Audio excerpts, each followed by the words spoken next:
Brenda Varoto e esse é um vídeo sobre o tão temido, tão odiado, tão escorraçado movimento feminista. Eu sou da época que o movimento ainda era considerado algo de extrema vanguarda, quando era considerado ainda um assunto de uma feminista maluca, paranoica, que via problema e não tinha. No entanto, hoje em dia tem se tornado um movimento extremamente conhecido e ao mesmo tempo muito odiado por uma média populacional. Existem dois tipos de pessoas que detestam o movimento feminista. O primeiro são de pessoas extremamente apáticas às causas, que realmente não se importam com as mulheres, que creem que homens e mulheres merecem oportunidades e direitos diferentes. E é o segundo grupo, que se importa com as mulheres, que acredita na igualdade de gênero. No entanto, são pessoas que se sentem hostilizadas e agredidas pela maneira em como o ativismo aborda determinados assuntos. O primeiro ponto que eu quero abordar é maneiras diferentes de chegar no estado da arte. Existem pessoas que não nos desprezam, que não nos odeiam, que não são machistas, misóginas, terríveis, patriarcais.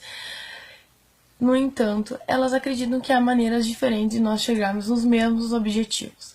Elas simplesmente acreditam que há outras formas de nós conquistarmos os nossos direitos. Segundo ponto, a ciência conveniente.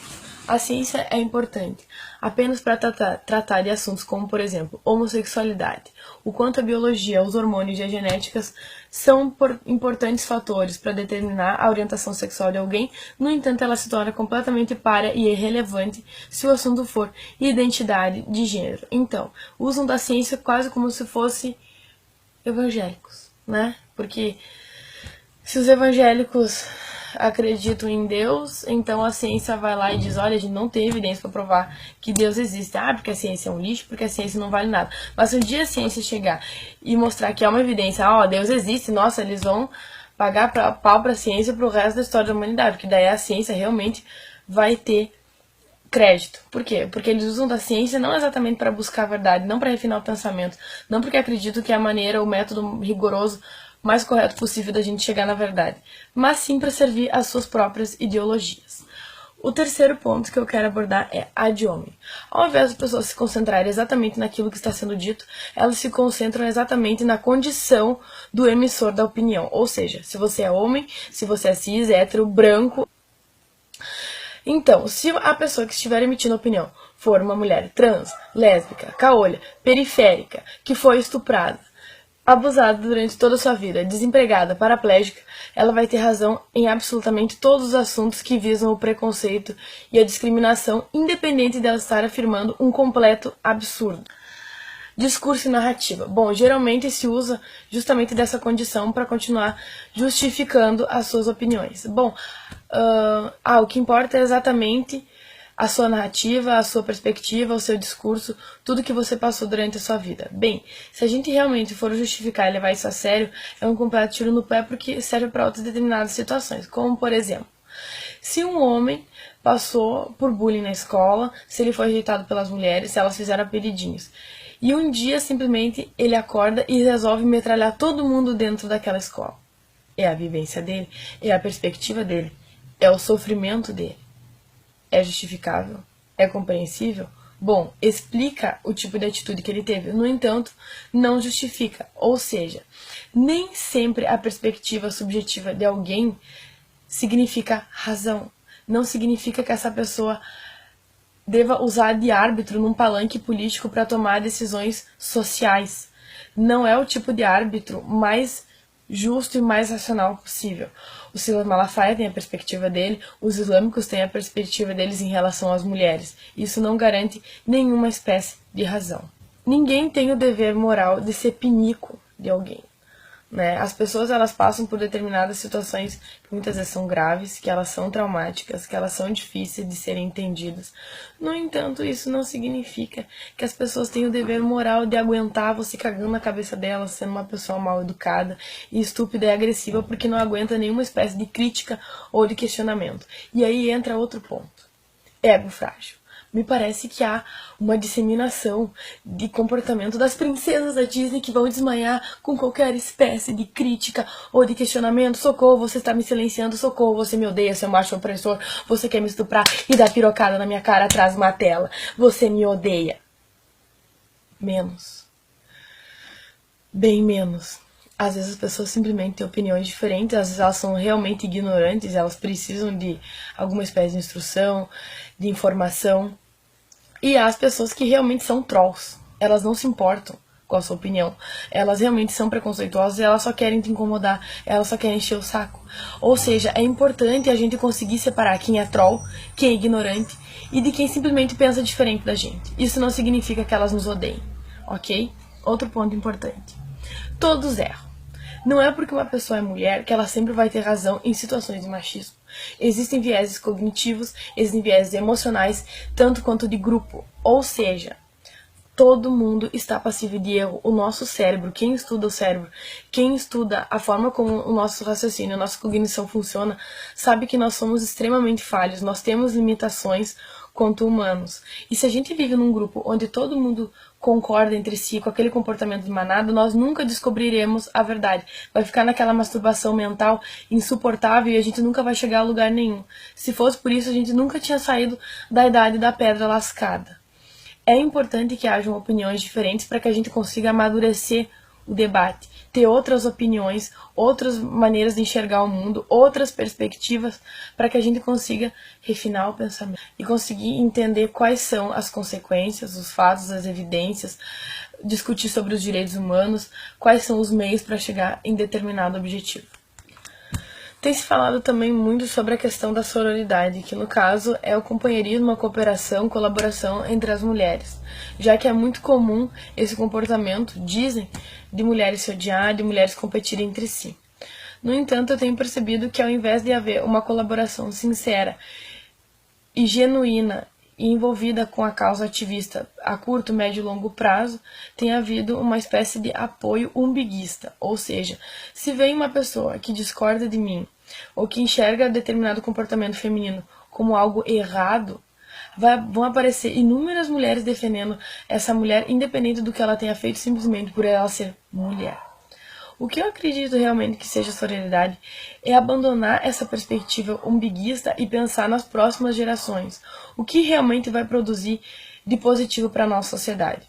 Um movimento que é hostil, agressivo e que escorraça qualquer espécie de opinião diferente, ou que realmente vai pensar que esses homens de hoje vão se relacionar com outras mulheres, terão filhos e filhas, e esses filhos e filhas vão se relacionar com outras mulheres, é isso que eu realmente estou pensando. Quais serão os pontos que realmente devem ser tratados e como eles devem ser tratados? Com informação, com evidência, com racionalidade ou simplesmente com xingamento? Vamos acordar para a vida. Não vai existir uma ilha de Temícera onde só haverão mulheres que se amarão e viverão felizes para sempre. O mundo sempre vai ter homens. Eles são um pouquinho menos da metade da humanidade. Nós continuaremos nos relacionando com eles. E para nós chegarmos a uma sociedade mais igualitária, o apoio e a contribuição, o aconselhamento, críticas deles também é importante. É impossível nós tentarmos chegar numa sociedade mais igualitária de uma maneira extremamente segregatória.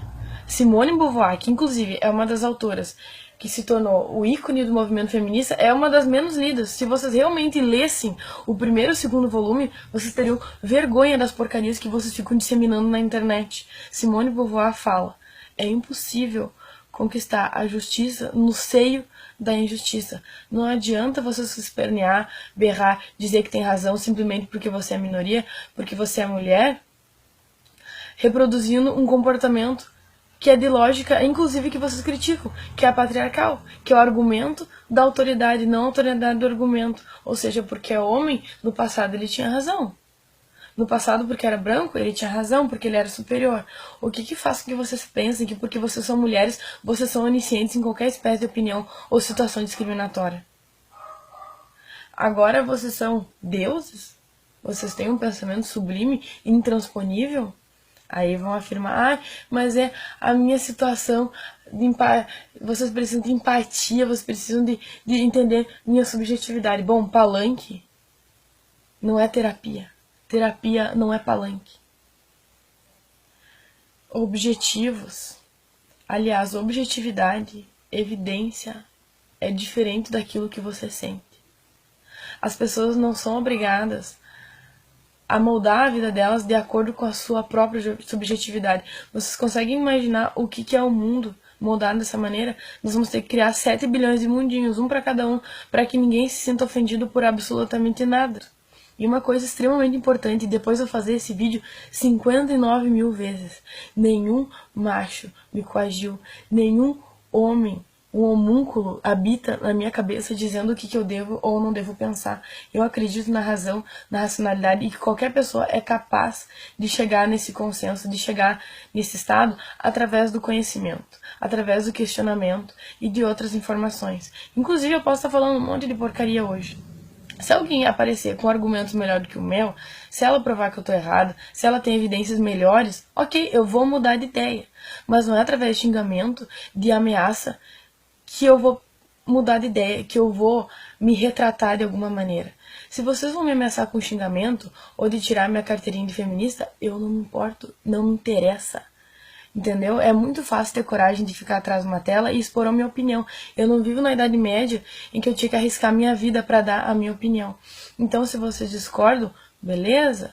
Eu vou continuar viva aqui no meu círculo de conforto da mesma maneira que vocês. Só que além disso, tá nesse círculo de conforto, vocês prejudicam o movimento num sentido gigantesco. Aliás, numa quantidade enorme que as pessoas não aguentam mais falar desse assunto.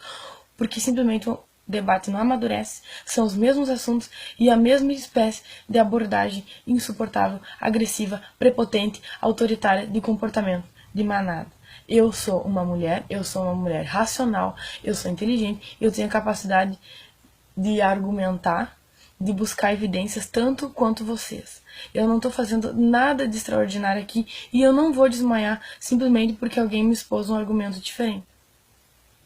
E eu não vou morrer ou cair pedaço se eu não tiver razão em algum momento, ou simplesmente ficar pensando e refletindo sozinha sobre determinado assunto, porque eu sei que tem um viés emocional envolvido.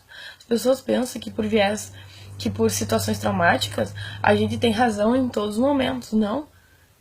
Às vezes pode ser justamente o contrário. A gente pode desenvolver paranoia, estresse pós-traumático.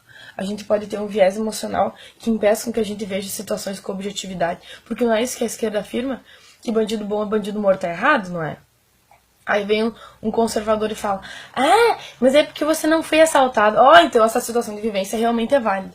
Eu não sei o que faz com que vocês pensem que agir da mesma maneira porque são lados diferentes é correto. É um raciocínio extremamente conveniente e, desculpe afirmar um negócio desse, mas é burro, medíocre e deprimente. Eu espero que essas pessoas consigam buscar na razão em mostrar que existem momentos em que nós estamos errados, que é possível mulheres e minorias estarem erradas. E dificilmente eu vou voltar atrás em relação a esse posicionamento. O que é necessário para mim, para opinar, é simplesmente ter um cérebro. E é isso aí. Espero que vocês gostem e não se sintam pessoalmente ofendidos. Isso tem mais a ver com ideias, ok? Falou, até mais.